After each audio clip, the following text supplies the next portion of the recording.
Hey there, everyone. Thank you guys so much for joining us virtually tonight at Hackley Public Library. We are so excited for this evening's music performance. And I'm just so excited. I can't wait. I think you guys are going to love it. We have Folias duo here this evening. Before we begin, though, I just want to say again a huge thank you to everyone for watching and listening. A huge thank you to our friends of Hackley Library Group. Without them, many of our programs really wouldn't be possible. And also feel free to visit hackleylibrary.org or Hackley Library's Facebook page for any upcoming programs and events that we have. But tonight, we are so excited for Folias Duo. We are going to be enjoying original classical music inspired by prose and poetry. And Folias Duo is comprised of Carmen Murray and Andrew Bergeron, and their interpersonal collaboration has really just breathed great new music into classical. And so thank you guys so much for joining us, and please welcome with me Folias Duo. Thank you, Mallory, for that gracious introduction. It's great to be here at the Hackley Public Library. I want to thank the Hackley for sponsoring this. It's great just to kind of be out of our own house playing music. And we call this the literary show. This is an idea that Andrew and I've had for a while, of combining our pieces inspired by literature with a live reader. So today we'll be joined by a friend of ours, Christopher Martin, who's a musical colleague as well and has performed with us and recorded albums with us. And he'll be reading from 3 different authors, Cormac, McCarthy, Miguel, Cervantes, and Ralph Waldo Emerson. And all 3 pieces are by Andrew today, and so Andrew's going to tell you about those compositions. Thank you. So we're going to start with my piece called The Border Trilogy. This was composed in 2012, and it's a 3-part piece for flute and guitar. It's actually this multiple arrangements. We actually premiered the piece with Christopher Martin and a quintet with violin and clarinet and trumpet in 2013, but now we've been played it for a long time as a duo on our Viewpoints album and are coming back to it now, so it's been really fun to play this. So the piece is kind of like inspired by the kind of Southwest theme of the United States. The first movement is called Mariscal Mines, was inspired by an improvisation I did at this abandoned mine in Texas, right on the New Mexico border. And then we have the second movement, Gunslinger, and then we end with Black Warrior. The music kind of has like a flamenco-esque guitar playing and some nice flashy fun flute playing for Carmen. And the piece overall is inspired by this set of books by Cormac McCarthy, American author who kind of has like this Southwest kind of dark theme to his writings. And I think to get us all in the mood, we're going to have Christopher Martin read for us from the first book in the series, All the Pretty Horses. In 4 days' riding, he crossed the Pecos at Ibraham, Texas, and rode up out of the river breaks where the pumpjacks in the Yates field ranged against the skyline, rose and dipped like mechanical birds, like great primitive birds welded up out of iron by hearsay in a land perhaps where such birds once had been. At that time there were still Indians camped on the western plains, and late in the day he passed in his riding a scattered group of their wickiups propped upon that scoured and trembling waste. They were perhaps a quarter mile to the north, just huts made from poles and brush and with a few goat hides draped across them. The Indians stood watching him. He could see that none of them spoke among themselves or commented on his riding there, nor did they raise a hand in greeting or call out to him. They had no curiosity about him at all, as if they all knew what they needed to know. They stood and watched him pass and watched him vanish upon that landscape solely because he was passing, solely because he would vanish. The desert he rode was red, and red the dust he raised, the small dust that powdered the legs of the horse he rode, the horse he led. In the evening, a wind came up and reddened all the sky before him. There were few cattle in that country because it was barren country indeed, yet he came at evening upon a solitary bull rolling in the dust against the blood-red sunset like an animal in sacrificial torment. The blood-red dust blew down out of the sun. He touched the horse with his heels and rode on. He rode with the sun coppering his face and the red wind blowing out of the west across the evening land, and the small desert birds flew chittering among the dry bracken. And horse and rider and horse passed on, and their long shadows passed in tandem like the shadow of a single being. Passed and paled into the darkening land, the world to come.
virtual clap. Oh, yay. Is Awesome. It you? All you? Yeah, thanks. All right. Thanks everybody for being here and watching us play. We're at the Hackley Public Library in beautiful Muskegon, Michigan. And for all of you not in Michigan, it's an absolutely gorgeous day here in November. Beautifully warm, and it's so awesome to be playing music not at home. There's a beautiful high ceiling here, and we got our own personal sound person, and we got our good friend Chris reading for us, and this is awesome. Thanks everybody for watching, and thanks to Hackley Public Library and Mallory for having us. Continue now with a solo guitar piece of mine, inspired by maybe one of the greatest novels of all time, Don Quixote de la Mancha. And this book is super long and crazy, and I still haven't finished it yet, even though I keep trying. And after a while of reading it, the basic idea, Don Quixote's this knight, and he's going out, and he's just making all these things up in his mind and just not really being true to what's happening. And I kind of started to feel for Don Quixote and started to think, like, if he wants to pretend he's fighting monsters and he's really just going to the bank to cash a check, it sounds way cooler to go fight monsters than go to the bank. So he should be able to think like that and have his own reality like that. So I started writing this piece, a guitar piece of two movements, with this idea of like how there's these dual realities existing at the same time. And it's okay, they're just there. Maybe sometimes it's a little crunchy, and sometimes it all works out. So two parts to this. The first part is called Penance, and the second part's called Chivalry. And the hardest thing was trying to figure out what would be an appropriate reading from the book that's like over 1,000 pages long. And so chose this section where Don Quixote is attacking windmills that he thinks is monsters, and we're going to have a beautiful reading now from great friend Christopher Martin. At this point, they came in sight of 30 or 40 windmills that there are on that plain. And as soon as Don Quixote saw them, he said to his squire, "Fortune is arranging matters for us better than we could have shaped our desires ourselves. For look there, friend Sancho Panza, where 30 or more monstrous giants present themselves, all of whom I mean to engage in battle and slay, and with whose spoils we shall begin to make our fortunes. For this is righteous warfare, and it is God's good service to sweep so evil a breed off the face of the earth." "What giants?" said Sancho Panza. "Those thou seest there," answered his master, "with the long arms, and some have them nearly 2 leagues long." "Look, your worship," said Sancho, "what we see there are not giants, but windmills. And what seem to be their arms are the sails that, turned by the wind, make the millstone go." "It is easy to see," replied Don Quixote, "that thou art not used to this business of adventures. Those are giants, and if thou art afraid, away with thee out of this, and betake thyself to prayer, while I engage them in fierce and unequal combat." So saying, he gave the spur to his steed, Rosinante, heedless of the cries of his squire, Sancho, sent after him, warning him that most certainly they were windmills and not giants he was going to attack. He, however, was so positive they were giants that he neither heard the cries of Sancho nor perceived, near as he was, what they were, but made at them shouting, "Fly not, cowards and vile beings, for it is a single knight that attacks you." A slight breeze at this moment sprang up, and the great sails began to move, seeing which Don Quixote exclaimed, "Though ye flourish more arms than the giant Briareus, ye have to reckon with me." So saying, and commending himself with all his heart to his lady Dulcinea, imploring her to support him in such a peril, with lance in rest and covered by his buckler, he charged at Rosinante's fullest gallop and fell upon the first mill that stood in front of him. But as he drove his lance point into the sail, the wind whirled it round with such a force that it shivered the lance to pieces, sweeping with it horse and rider, who went rolling over the plain in a sorry state.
right. All right, I get a break. All right. Thank you again for everyone listening today. I had a chance to look at the feed. Thank you for all the compliments. Really helps us, encourage. The encouragement helps us keep writing music and playing these concerts. So thank you so much. Also want to thank Michael Pierce, who's with us for the first time actually live in the room doing the sound and pushing all the buttons. So thank you. Today we have a couple of deals we're doing for our album. So we actually have our album, The Viewpoints, that we played the Border Trilogy from, up for digital download for the first time ever. So you can head over to our website. We have a shop on the foliasmusic.com. We're also doing a 2 for $20. So if you give $20, you get 2 albums today is the other special. So we take Venmo, PayPal, all the usual stuff. You can see links for that in the info in the social post for the event. All right. And the final piece I'm resting.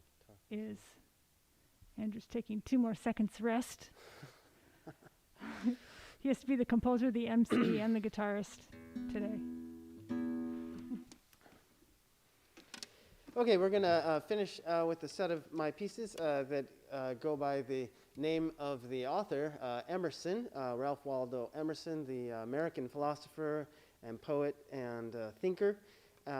This piece is different from the first 2 pieces. The first 2 pieces were always instrumental pieces that then I was using these literary ideas on. This piece was actually originally a piece for alto, flute, guitar, and soprano. And so I wrote all the pieces. There's three movements that all use poems, epigraphs of Emerson's. And so we actually played these pieces as a trio about 2 or 3 years ago, maybe 4 years ago, something like that, with Jessica Louise Coe. We actually performed them here at the Hackley Library with her in some wonderful December snowstorm some years ago. Since Jessica is doing her own thing, and I really love these pieces, but I didn't know how I can make them into just for 2 instruments, because they were so thought out, like 3 parts. And I don't know, one day I just started doing it, and somehow through the ingenuity of our skills as musicians, we figured out how to play these pieces. And I think they all have like a really interesting feeling to them that's maybe a little different than what we've been playing. When Emerson wrote these pieces, he was grieving for the loss of his son, and I think it was a really hard time for him in his life, and he was maybe just asking, like, why, or what is going on with this? And maybe we've all somewhat experienced that this year through some way, is why is this all happening? And I think musically, it led me in a very specific direction, the poetry. And I actually wrote these pieces.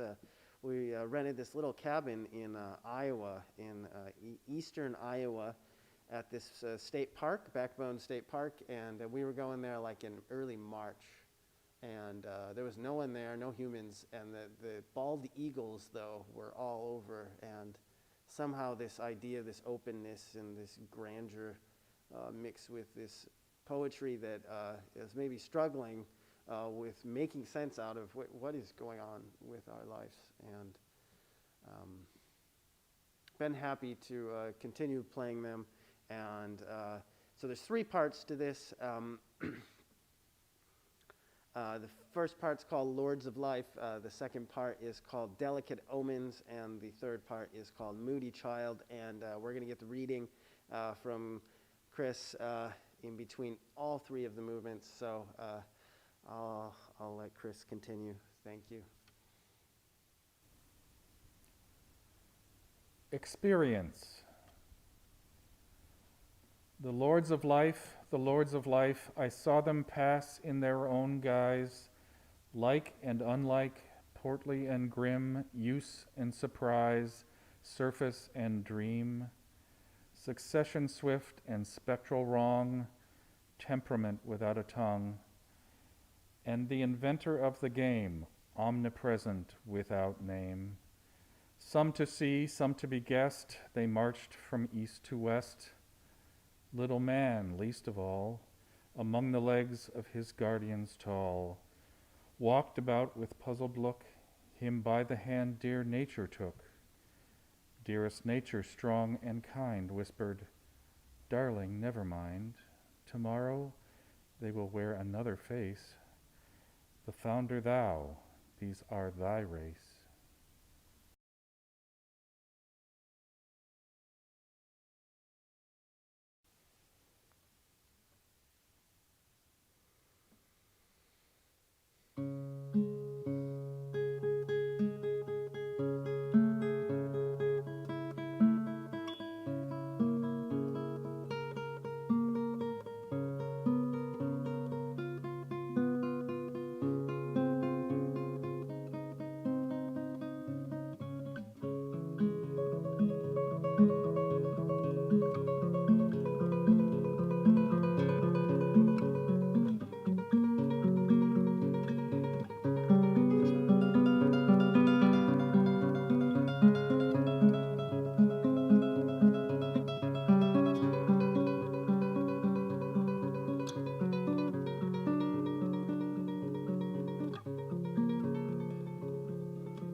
Fate, delicate omens traced in air, to the lone bard true witness bear. Birds with auguries on their wings chanted undeceiving things. Him to beckon, him to warn, well might then the poet scorn to learn of scribe or courier hints written in vaster character. And on his mind at dawn of day soft shadows of the evening lay. For the prevision is allied unto things so signified, or say, the foresight that awaits is the same genius that creates.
The Poet. A moody child and wildly wise pursued the game with joyful eyes, which chose like meteors their way and rived the dark with private ray. They overleapt the horizon's edge, searched with Apollo's privilege. Through man and woman and sea and star, saw the dance of nature forward far. Through worlds and races and terms and times, saw musical order and pairing rhymes. Olympian bards who sung divine ideas below, which always find us young and always keep us so.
thank you so much, everybody, joining in, listening today.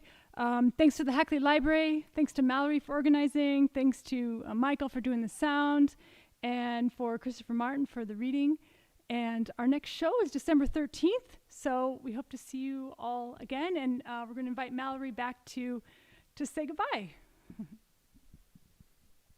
Oh my goodness. Thank you guys so much. What a stunning performance. It was dreamlike. It was beautiful. Just phenomenal job. And thank you so much for Chris to doing the great readings, and to Michael for the technical support. Just thank you guys all so much for joining us this evening for a wonderful night of music with Folias Duo. And as they mentioned, they have another concert coming up. I'm definitely going to be watching it.